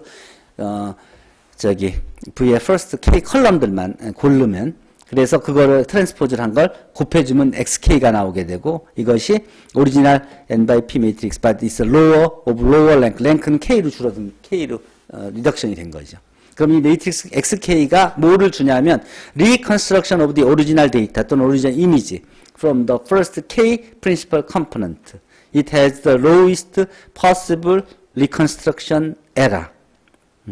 그러니까 이렇게 줄이면 이 에러가 어디에서 어떻게 구해지는 거냐면 실제로는 여기 프로비니어스 노름의 미니멈하고 구해진 것과 같아진다는 거예요. 랭크 K 리덕션을 해주면 어프록시메이션 해준 그런 셈이기 때문에 이게 개런티 된다는 거예요. 그러니까 사이즈가 확실히 줄으면서 에러도 이 투 노르마에서 가장 작은 거를 그런 상태를 구하는 게 되기 때문에 그게 개런티 되기 때문에 이게 우리가 그동안 리스트 스퀘어 솔루션 구하는 것과 같은 그런 거란 말이죠. 예를 들어서 원래 데이터들이 이렇게 있는데 그것들을 이렇게 축을 그 프린시플 엑시스를 이용해서 이렇게 축을 바꿔놔서 보면은 그러면 확실히 분석하기가 쉬워지는 거죠. 랭크도 줄일 수 있고. 그렇죠. SB. 그래서 그러면 실제로 SBD 어떻게 하느냐? 행렬 A가 주어졌을 때 A의 A 트랜스포즈 또는 A 트랜스포즈 A를 구해서 그것의 아이겐밸류를 구할 수 있죠. 실제 여기 들어가서 보면은 여기에 그 행렬 주고 행렬 정의해갖고 A 정의해서 A 트랜스포즈 곱해주고 또 A 트랜스포즈 A 곱해주고 그거에다가 싱귤라 밸류 구하고 그다음 뭐 레프트 그 행렬에 A 트랜스포즈 A에 그에 라이트 아이겐벡터 구하고 그다음에 행렬 G 만들고 그다음에 행렬 또 라이트 아이겐벡터 구해서 행렬 V 만들고 그래서 그 행렬들을 이용해 갖고 그거에 그래서 실제로 SV 그러니까 USB 트랜스포즈를 곱해 보니까 딱 원래 행렬로 딱 나오게 되죠. 그러니까 여기서 아이겐밸류들 있고 예, UV하고 여기 대각선 행렬 있고 그래서 세 개 곱해 주니까 원래 행렬 딱 나오게 되잖아요. 그거 어쨌든 이제 이 코드는 아니까 이 사이즈 행렬이 아무리 크지더라도 같은 식으로 하면은 그 A 트랜스포즈 A 또 A 트랜스포즈가 다 리얼 시메트리 매트리스니까 그러니까 다이어고널라이저블 하고 그래서 아이겐밸류 아이겐벡터 구할 수 있죠. 그 코드들을 이제 보여준 겁니다. 물론 이게 매트랩을 이용해서 할 수 있고 wolfram 알파를 이용해서 할 수 있고 그러는데 이제 사이즈가 커지고 그러면 여러분들이 자유자재로 달아야 되니까 상업용 소프트웨어 또는 지금 내가 얘기해준 이 파이썬 베이스드 세이지가 도구가 될 수 있을 거라는 얘기입니다. 그림으로 설명을 보여주면은 이런 데이터들이 있을 때 이걸 분석할 때 축 이동하고 그러고 그 다음 프린시플 액시스 구해서 이렇게 바꿔서 분석을 하면 훨씬 이게 변수가 수백 개가 있는 거지만은 결국은 이 두 축을 중심으로 해서 분산도 생각하고 뭐 이렇게 하면 처리가 간단해진다는 것이죠. 그 계산하는 방법 다시 보여주면 행렬 A가 있을 때 A 트랜스포즈 A의 아이겐벡터 A의 싱귤라 밸류 A 트랜스포즈 A 아이겐벡터 구하고 그 다음 AA 트랜스포즈의 이제 아이겐벡터 구해서 각각 U하고 V를 구해서 U 그러고 이제 그 아이겐밸류 구한 걸로 이제 다이어고널 매트릭스 시그마 만들고 그래서 실제로 다 곱해보면 A가 나오는 걸 확인할 수 있죠. 그게 이제 프린시플 컴포넌트 기본적으로 설명해 준 겁니다. 그리고 예 질문하세요. 이어서 자 이제 이거는 실제 응용을 내 보여줄게요. 프린시플 컴포넌트의 응용. 어떤 게 페이스 리코그니션을 예를 들어 봅시다. 실제로 이게 그럼 PCA가 어디서부터 이제 파워를 발휘하기 시작했냐면 1987년에 슬로비치하고 커비가 이 아이디어를 이 페이셜 이미징 컴프레스에 적용을 했어요. 그래서 아이겐 픽처라는 개념을 이제 소개했어. 아이겐 픽처. 오케이. 그리고 이제 이게 또 구체적으로 이제 페이스 리코그니션 그런 알고리즘으로 이제 개발된 게 이제 1991년에 터크하고 펜틀랜드가 이거를 페이스 리코그니션 알고리즘으로 개발시켜서 이거를 아이겐 페이스라고 그렇게 이름을 붙였어요, 문제를. 이게 어디에 활용되냐면, 예를 들어 카지노 운영하는 사람이 이 카지노에서 불법하고 하거나 이렇게 카드 세고 하는 그런 거 영화에도 많이 나오잖아. 그런 사람들 그리고 이렇게 사기 이게 약간 이렇게 포카 같은 것도 이렇게 장난치고 하는 사람. 그러면 그런 사람들을 들어오지 못하게 금지시키잖아요. 근데 마음은 아무나 들락날락하는데 신분증 고작을 할 수는 없고. 그러니까 이제 CCTV는 있으니까 CCTV를 보고해서 그 사람을 보고 인식해서 저 사람 저기 금지된 사람이 들어왔다 그러면 이제 파악을 금방 해야 되잖아. 그러니까 이 얼굴 인식이 굉장히 필요하지. 그래서 그 불법행위로 이제 카지노에서 사용 금지 받은 사람이 들어왔을 때 그 얼굴 이미지를 인식하는 그런 이제 알고리즘들이 이제 PCA를 이용해서 적용되기 시작했어요. 그래서 이제 그 CCTV에서 찍힌 거로부터 얼마나 효과적으로 빨리 파악해야지 그것이 뭐 오늘 들어왔는데 내일 파악이 되면 안 될 거 아니야. 순식간에 파악이 돼서 첫 게임 시작하기 전에 이제 분석이 돼야 되니까. 자, 그럼 거기에 뭘 썼냐? 이제 그러면 아까 같은 그런 방법, PCA 방법 쓰면서 또 거기에 참고를 하나 더 보태서 알아둘 게 이제 결국은 아까 보면 SVD 아이겐밸류 아이겐벡터에 대한 문제였잖아. 아이겐밸류 아이겐벡터 특히 이제 트렁케이티드 아이겐밸류 아이겐벡터 문제였는데 그 아이겐밸류하고 아이겐벡터 구하는 문제가 실제로는 이런 거 봤었어요? 이거 봤어요? 랠리 쿼션트라 그러죠? 랠리 쿼션트 비율이죠. 랠리라는 사람이. 이게 뭐냐면 이게 아이겐밸류, 아이겐벡터예요. 왜 그렇지? 이게 AX 이퀄 람다 X, A 이퀄 람다 X에 X 트랜스포즈를 양변에 곱해줘. 그러면 람다 곱하기 X 트랜스포즈 X 이퀄 X 트랜스포즈 AX지. 근데 람다는 스칼라잖아. 그럼 X 트랜스포즈 X를 나눠주면 어떻게 돼? 그럼 딱 이거죠. 이게 람다잖아. 이게 아이겐밸류야. 이게 아이겐밸류가 아까 X는 뭐였어? 그 람다에 대응하는 A의 아이겐벡터였죠. 그러니까 요 식만 이해하면 이게 아이겐밸류는 다 이 모양 중에 하나 있는 거지. 그러니까 이것들을 다 모아놓으면 논제로 벡터니까 이게 아이겐벡터는 논제로 벡터니까 분모가 0이 아니잖아. 그렇죠? 그러니까 이 숫자들 안에 모든 아이겐밸류가 다 있잖아. 그러니까 그 집합을 필드 오브 밸류라 그래요. 자, 어쨌든 그러니까 요걸 분석하는 거야. 이거 랠리 쿼션트라 그래. 요걸 그러면 분석을 어떻게 하느냐? 분석하는 방법은 여러 가지가 있는데, 근데 어쨌든 쉽게 얘기하면 요 값만 구하면 아이겐밸류, 아이겐벡터가 나오는 거야. 요 식을 만족하는 스칼라하고 벡터, 스칼라 람다하고 벡터 X만 구하면. 그쵸? 자, 그걸 어떻게 구하냐면, 알고리즘은 이래요. 처음에 X0 벡터를 그 노름은 1인 벡터로 잡고, 그러면 아래가 1이 되지, 그냥. 그럼 아래 건 없어지고 이것만 남지. 그쵸? 그리고 그 다음에 람다 제로를 그냥 R of X0, X를 그냥 집어넣어 여기다. 그러면 X0의 트랜스포즈의 AX가 되죠? 그냥. 아주 간단한 숫자지? 이 람다 제로부터 시작을 해. K가 1일 때는 이렇게, 그 다음 K가 1일 때는, 그 다음에 여기다가 X0 대신에 X1을 집어넣어서, 이 파워가 되는 거죠. X1을 집어넣어서, 여기 처음에 여기다 집어넣어서, 그래서 이제, 이게 알고리즘 이렇게 잡아서, 이렇게 시작하면 이제, 람다 제로가 구해지고, 그 다음 람다 1이 구해지고, 람다 제로 1을 집어넣으면 람다 제로가 나오잖아요. 요걸 다시 집어넣어서 람다 1, 그리고 이거 집어넣고, 요걸 연립방정식을, 이걸 풀어요. A-람다 I, Y, K, X의 K-1. 이걸 풀면은 이게 뭐가 돼? 이게, 제너럴라이즈 아이겐벡터 구하는 문제가 되거든? 이게. 근데 어쨌든, 이 연립방정식을 풀면은, 그래서 YK를 구할 수 있지. K 이퀄 1 집어넣으면 Y1이 나오죠? 그 Y1. 그 Y1을 노멀라이즈 시킨 거를 X1이라고 잡으면 되지. 그렇죠? X1이라고 잡고, 다음 단계로 또 넘어가요. X1을 집어넣어서, 그래서 람다, 2를 구하고, X2를 구하고, X2를 집어넣어서 X2를 구해서, Y2를 구해서 X2를 구한 다음에, 다시, 그 다음 집어넣어서 X3 구하고, X4를 구하고, 이렇게 해가지고, 이거를 그 루틴하게 돌리면, 그러면 점점점 이 값이 어디로 수렴하냐면, 점점점 수렴하면은, 어디로 가냐면, 어떤 숫자로 갈 거 아니야, 람다로. 그 람다 K가 수렴하는 게 아이겐밸류예요. 그럼 그걸 준 나중에 XK 플러스 1값 있죠? 그게 바로 그 람다에 대응하는 아이겐벡터가 되는 거예요. 그러니까 아이겐밸류, 아이겐벡터가 굉장히 쉽게 구할 수 있죠. 저 비율 가지고 역으로 이제 아이겐밸류를 구하는 거죠. 이제 제기함수를 그렇죠. 역으로 계산하시는. 그렇죠. 이런 알고리즘을 랠리가 이제 찾은 거예요. 비율을 이용해서 이터레이션해서 아이겐밸류를 또 대응하는 아이겐벡터를 찾는 알고리즘을 만들어 놓은 거예요. 이렇게 찾을 수 있는 거예요. 그러면 이거는 그냥 곱해서 구하는 거지. 연립방정식 따로 디터미넌트 뭐 이런 거 하고 한 게 아니죠.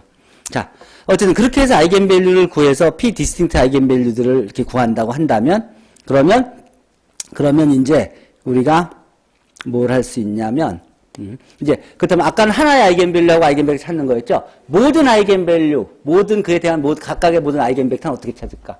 당연히 생각해야 될 문제죠? 그렇죠? 하나는 구했잖아. 아까. 그게 라지스트 아이겐밸류하고 대응하는 아이겐벡터를 이렇게 구했다고 한다면, 그러면 이제 이런 거 할 때 이제 페론 프로비니어스 정리가 또 쓰이게 되는데, 어쨌든 간에, 기본적으로, 만약 A가 디스팅트 아이겐밸류들을 가지고 있고, 그것이 이렇게 P의 디스팅트 아이겐밸류 갖고 있고, 그것들이 이런 관계를 만족한다면, 이게 컴플렉스 매트릭스니까, 이게 복소수 아이겐밸류일 수도 있잖아.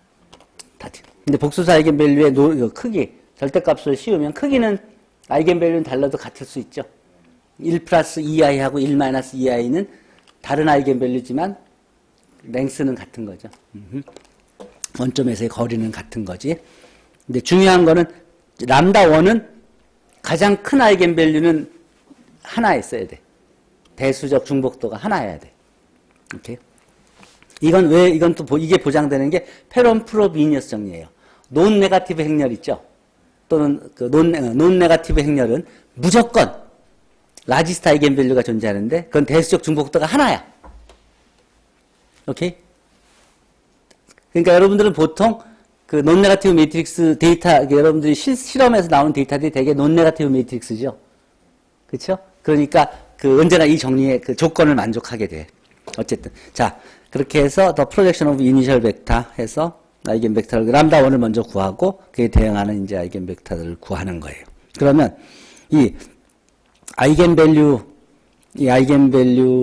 이 구하는 게 뭐냐면 자, V를 이렇게 처음에 RN이 이제 RN이 벡터 스페이스니까 기저가 있죠. 그 기저들을 컬럼으로 하는 그런 행렬을 찾을 수 있지. 그 행렬에다 A를 이제 곱해줘서 그래서 만든 행렬. 그거를 이제 V1 또 제곱을 곱해준 걸 K2, V2 K를 3번 곱해준 거를 V3 이런 식으로 계속 그냥 곱해줘 A를. 그 곱해주면 이게 어디로 갈 것 같아? 그럼 이게 자연스럽게 그 라지스트 매그니트를 갖는 아이겐밸류로 그다음 아이겐 스페이스를 얻게 돼. 그러니까 고유 벡터가 요 안에 있게 돼. 이 과정이 바로 QR 분해예요. 지난 시간에 QR 분해 설명했었지. 이렇게 이 RN의 기저를 구해서 그 행렬에다가 행렬 A를 계속 파워하면은 어디론가 수렴하게 되는데 그 수렴하는 그것이 바로 이제 아이겐 스페이스를 제공하게 돼. 그 과정을 다시 한번 설명해 준 게 이거예요. 그래서 어떻게 그걸 접근하냐면 피커 스타팅 베이시스를 가지고 그 다음에 그 베이시스를 컬럼으로 하는 행렬 매트릭스 V를 정의하고 그 다음 그래서 이 V를 QR 분해를 해. QR 분해를 한 다음에 그 다음에 QR 분해를 한 다음에 이제 그 다음에 그 W를 뭐라고 놓냐면 A에 Q에 K-1승으로 놔. 그러면 이게 어떤 의미가 되냐면 그러면 어떻게 되냐면 A 콜 처음에 QR로 써있던 거에 Q에 R Q 트랜스포즈가 되면서 그러면서 그거를 다시 순서를 QR을 RQ로 바꿔주면서 QQ가 없어지면서 그러면서 그거를 다시 W로 잡고 내가 이걸 더 자세히 써놓은 거를 한 페이지 빼뜨렸나 보다. 어쨌든 QR 분해가 어쨌든 그 알고리즘이 뭐냐면 이렇게 QR을 이렇게 잡아놓고 W를 Q에 K-로 한 다음에 그 W를 다시 QR 분해를 하는 거예요. A 곱해준 다음에 그거를 다시 QR 분해를 하면 이렇게 풀었을 수 있는 거죠. 그렇게 한 것을 루틴하게 돌리면 그러면 결국은 그게 어떤 과정을 어떻게 하냐면 A가 N개 also normal 아이겐 벡터스. 내가 이 QR 분해 지난 시간에 Q&A 아주 자세하게 올려놨죠. 다 봐서 확인했죠. 그걸 이제 쓰면 이렇게 쓰는 거예요. 이게 더 줄여 쓰다 보니까 이렇게 쓴 건데. 그렇게 하다 보면 아이겐 밸류들이 이제 차근차근히 이렇게 나오게 돼요. 그래서 서브스턴스 프로덕트 요 Q 행렬들을 트랜스포즈한 걸 V를 곱해준 것은 논싱귤라 행렬이 되고 그래서 QK의 컬럼 벡터가 어떤 걸 수렴하게 되는데 이게 바로 A의 아이겐 벡터들의 기저로 수렴하게 된다. 이게 QR 분해의 키예요. 그래서 이 과정을 통해서 그래서 우리가 그 라지스트 아이겐밸류하고 아이겐벡터를 구하게 되지. 어쨌든 그건 이게 그렇게 해서 지금 얘기한 건 아이겐밸류, 아이겐벡터 이제 구하는 방법을 얘기해 준 거예요. 조금 더 설명해 줄게. 자, 어쨌든 그런 이제 백그라운드를 가지고 우리가 그러면 이제 빅데이터를 처리할 수 있어. 그럼 도대체 머신러닝은 뭐냐? 자, 지금 아까 얘기했듯이 이 데이터들이 2007년 이후에 급격히 늘어나고 있죠. 모든 사람이 24시간, 여러분들 지금 움직일 때마다 데이터가 생성되지. 자동차 사고 움직여도 다 지금 뭐 하이패스로 다 어디로 가는지, 얼마가 빠지는지 다 하고, 그것이 은행 거래로 해서 어디서 돈이 빠지고 뭐 하고, 자, 이제 모든 음식을 먹을 때도, 식당 갈 때도 모든 게 다. 자, 스마트폰이나 페이스북, 또 카카오톡, 구글, 네이버, 뭐 등등 여러분들이 보내는 뭐 그 메시지 등등으로 이 사이언티픽 데이터들이 아주 지금 이게 기하급수적으로 늘어나고 있어. 그런 그 기하급수적으로 늘어난 데이터들의 근거에서 이렇게 기업들이 지금 크게 성장하고 있죠. 기업들이. 많은 기업들이.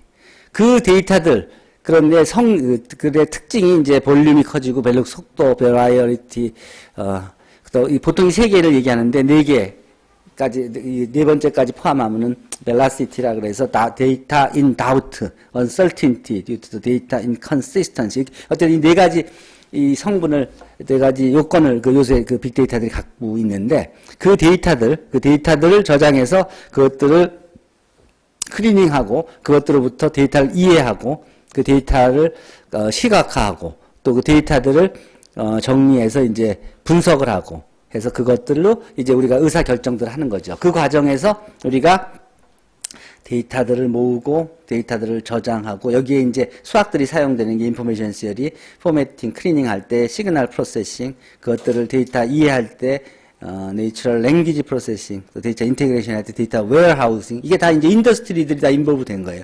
이거에서부터 데이터 어널리시스 할 때 데이터 마이닝, 그 데이터들을 갖고 시각할 때 이제 머신 러닝 툴이 활용되는 거고, 이 데이터를 여기에서 이해해서 데이터를 활용할 때 컴퓨터 비전, 스피드 리코그니션, 이거를 또 인포메이션 리트라이브를 해서 데이터 비주얼라이제이션 하고, 그래서 이제 휴먼 컴퓨터 렉션이 이제 이 시각화를 통해서 이제 이루어지는 것이죠. 어쨌든 이 과정의 수학들, 여러분 이제 이런 데가 이제 여러 가지 이론과 또 기업들이 그리고 전문가들이 인볼브돼서 이 과정을 해주는 거죠.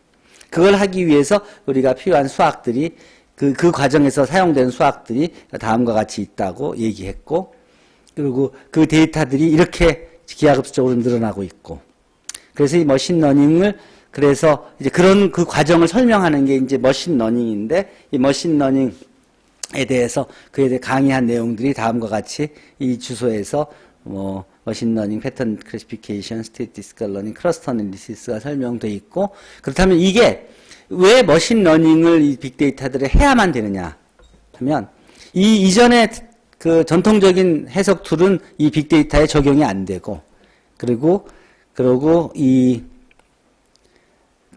또 이 머신러닝은 이제 컴퓨터 사이언스의 한 분야고, 그리고 머신러닝이 이제 컴퓨테이셔널 스태틱스에도 연결돼 있고, 또 매스매틱과 옵티마이제이션과 강한 연관성이 있고, 그리고 그런 머신러닝 얘가 이제 스팸 필터링이라든지 옵티컬 캐릭터 리코그니션이라든지 서치 엔진이라든지 컴퓨터 비전이라든지 등등이 그렇죠. 이게 이 과정에 이제 쓰여지는 그런 알고리즘들이 이제 언스퍼바이즈 러닝의 일부라고 볼 수 있죠. 어쨌든 이 머신 러닝이 ideal for exploiting the opportunity hidden in big data. 그러니까 이 데이터들을 효과적으로 처리하려면 그러면 다른 어떤 것보다도 이 머신 러닝이 아이디얼하다는 얘기예요. 머신 러닝이 뭐냐? 알고리즘 to improve the performance. 그리고 머신 러닝이 optimize the performance criterion using data and experiences. 여기서 통계 또 컴퓨터 사이언스의 지식들이 이제 활용되는 것이죠. 실제로 이게 뭐냐면 이 머신러닝 과목을 듣고 그 졸업시험 퀄리파잉 exam 볼 때 이 공부하라고 준 요약한 내용이에요. 이게 뭐냐면 슈퍼바이드 러닝과 언슈퍼바이드 러닝으로 나눌 수 있는데, 이 슈퍼바이드 러닝은 컨티뉴어스한 케이스엔 리그레션 테크닉을 이용하고, 디스크리트한 카테고라이즈 된 거에서는 클래시피케이션을 이용하고, 언슈퍼바이즈드 러닝의 경우에는 아예 컨티뉴어스 할 땐 디멘전 리덕션을 통해서 처리하고, 카테고라이즈 할 땐 클러스터 애널리시스를 활용하고, 그리고 또 리그레션 사용할 때는 리니어 리그레션 또는 라쏘 또는 프린시플 컴포넌트 애널리시스를 사용하고, 그 다음에 클래시피케이션 할 때는 서포트 벡터 머신을 이용하고 등등, 앙상블을 이용하고 나이브 리그레션을 이용하고 또 등등.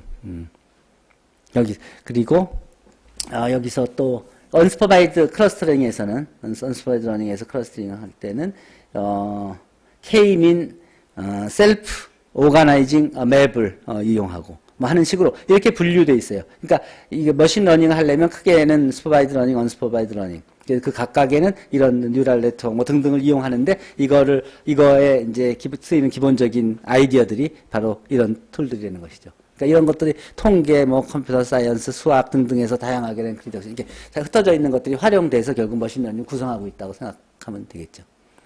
어쨌든 이런 것들을 거의 실제로 배우고 그리고 시험 보는 거예요. 쉽게 얘기해서 슈퍼바이즈 러닝은 뭐냐면 이렇게 사진을 딱 주고 이 사람이 누구다 가르쳐주는 답과 질문과 답을 딱 가르쳐서 메모라이즈 시키는 거고, 언슈퍼바이즈 러닝은 이와 같이 자기가 뭐 서치해서 누구에 대해서 이 공부를 해라 그러면 그 사람 이름으로 검색하면 사진이 많이 뜰 거 아니야? 그럼 그걸 쭉 검색해 놓고 이렇게 생긴 사람들이 이 사람이다. 이렇게 스스로 이제 이해하는 거고, 즉 답을 주지 않고 이제 자기가 이렇게 모아서 그래서 찾아가는 거고, reinforced learning은 이거는 뭐냐면 이거는 이게 훈련을 통해서, 그러니까 본인이 뭐는 답이 뭐다고 얘기했을 때 그것이 옳으면 잘했다고 칭찬해주고 인센티브를 주고, 그 답이 틀리면은 그러면은 때려주고 그리고 야단을 치고, 이렇게 해서 자꾸 이런 답을 주면 맞다 틀리다, 이런 답을 주면 맞다 틀리다, 이거 훈련을 자꾸 시켜서 reinforce 시켜서 반복해 가면서 그게 어느 쪽 인센티브가 주는 쪽으로 가면서 이런 건 답이 이런 거에 가깝다는 걸 인식시키는 이제 그런 방법이죠. 이 세 개가 이제 머신러닝 기본적인 툴이죠. 이 슈퍼바이드 러닝은 아까 얘기했듯이 provide the question and answer를 같이 주는 것을 가리키는 거고, 언슈퍼바이드 러닝은 answer sheet이 없이 그리고 스스로 배워갈 수 있게 하고, 여기에 쓰이는 이제 메소드가 클러스터 어널리시스. 그래서 이 숨겨진 패턴을 스스로 찾게끔 하는 거고, 그래서 이렇게 생긴 것도 이 사람하고 이 사람이다 하고 이제 스스로 이제 이해할 수 있게끔 그렇게 가리키는 거죠. 그러니까 실제로는 이거보다 이게 더 현상에서 더 필요한 답이 될 수 있죠. 자, 어쨌든 그 머신 러닝은 뭐냐? It's very hard to write program that solve problems like recognizing a face. Instead of writing a program by hand, we collect lots of examples that specify the correct output for a given input. 아까 사진에서 봤듯이, 그러니까 실제로 기계한테 정확히 이거를 답을 주고 하려면 답을 모아서 문제 만들고 답 만들어 주는 것을 아무리 해도 걔는 엉뚱한 답을 조금만 문제를 꼬아내면 못하니까, 그거는 우리는 그걸 원하는 게 아니잖아요. 조금만 가르쳐줘도 자기가 알아서 그다음부터 일을 해주기를 원하지, 사람같이. 그렇지? 그러니까 그거보다는 각각의 프로그램을 짜주기보다는 이제 비슷한 걸 이제 예를 통해서 스스로 학습할 수 있게 가르쳐 주는 게 굉장히 중요한 것이죠. 예를 들어서 뭐 0, 1, 2, 3, 4 뭐 이런 거 할 때 이렇게 여러 가지 글자를 쓱 할 때 이런 걸 보고 7이라고 이해하고 이거를 보고 3이라고 이해하고 할 수 있게끔 이제 가르쳐야 되는 것이죠. 예를 들어 이런 걸 집어넣으면 이거 애플이라고 이해하고, 이런 걸 집어넣으면 그걸 토마토라고 얘기해 줘야 된다는 거죠. 이거 옆에서 찍건 아래에서 찍건 약간 크리게 찍건. 그래서 인풋이 이미지를 집어넣어주면 그것을 예측해서 아웃풋을 주는 이 정확도를 높이기 위해서 트레이닝을 스스로 할 수 있게끔 해주는 거죠. 그래서 트레이닝 이미지를 이렇게 주고 그 다음에 라벨을 붙여서 스스로 모델을 배우게 테스팅을 한다면, 이미지를 주면 자기가 스스로 퓨처 이해해서 런 모델의 프로젝션을 할 수 있는 이제 그런 훈련을 시킬 수 있어야 되는 것이죠. 그래서 그런 것들을 하기 위해서 쓰이는 이제 클래시파이어들, 툴들이 이제 SVM이라든지 뉴럴 네트워크라든지 베이지안 네트워크라든지 K 니어리스트 네이버라든지 등등 이런 것들이 이제 그런 툴로 쓰이는 거죠.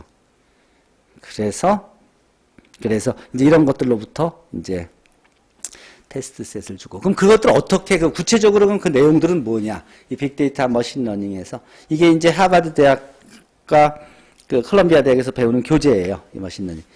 이제부터 이런 책들을 갖고서는 이제 작년에 가르쳤는데, 거기 보면 아까 봤듯이 목차가 이렇게 리니어 이퀘이션부터 시작해서 SVD, PCA, 그 다음 옵티마이제이션, 데이터 마이닝, 패턴 리코기션, 슈퍼바이전 등등이고, 이게 아까 얘기했듯이 그 백그라운드 인 수학들이고, 구체적으로 들어가면 이렇게 이제 아티피셜 뉴럴 네트워크, 딥 러닝, 클러스터링, 리인포스드 러닝 이런 식으로 섹션이 나눠져 있고, 이게 구조들이에요. 이렇게 서로 관계들 이렇게 묶여서, 그래서 요렇게들이 묶여 있는 거고, 요렇게가 이렇게 묶여 있는 거고, 이런 식으로. 그래서 따로 그쪽 부분들 쭉 배우면서 서로 연관된 부분들을 그래프로 나타내 놨고, 실제로 이제 학생들이 이건 PBL 보고서, 실제 여러분들이 지금 숙제한 것 같이 본인들이 이제 반학기 동안 한 걸 보여내고 서로 발표한 거고, 이제 이것은 이제 뭐 여기 봤듯이 리스트릭트 볼츠만 머신 트레이닝에 대해서 또는 핸드 제스처 리코그니션에 대해서 학생들이 표군이 또 여기는 네기브가 이제 발표한 그런 그 프로젝트의 프레젠테이션 내용이에요. 참 나중에 여러분들이 프로젝트 할 때 한번 참고해서 보도록 하십시오. 자, 결국은 이제 시대가 지금 그러니까 데이터 또는 머신러닝 또는 아티피셜 인텔리전스가 우리의 라이프를 이미 영향을 크게 미치기 시작했고, 그래서 우리 잡에서 이런 것들, 이런 그 새로운 그런 지식을 활용해야 될 그런 필요가 생겼고, 그렇게 하기 위해서는 이런 것들, 뭐, 베이지안이라든지, K 니얼리스트 네이버라든지, 서포트 벡터 머신이라든지, 디멘전 리적션이라든지, PCA라든지, 뭐, 리인포스드 러닝, 이런 것들을 이해해야 되고, 결국 이걸 이해한다는 것이 아까 그 책에서도 봤지만, 기본적으로 수학적인 그런 지식들을 가지고 쓴 것들이고, 개발된 알고리즘들이고, 그런 이론들이기 때문에, 여러분들이 수학에 관심을 가진다 그러면, 여기서 더 웰 프리페어도 될 거고, 베더 프리페어 될 거고, 그리고 여러분들이 그걸 활용해서 실제로 사회의 니드에 대한 답을 준다고 한다면 그런 가치 있는 그런 잡들이 생겨날 것이다. 하는 얘기를 하고 마무리하도록 합시다. 질문 있습니까? 질문?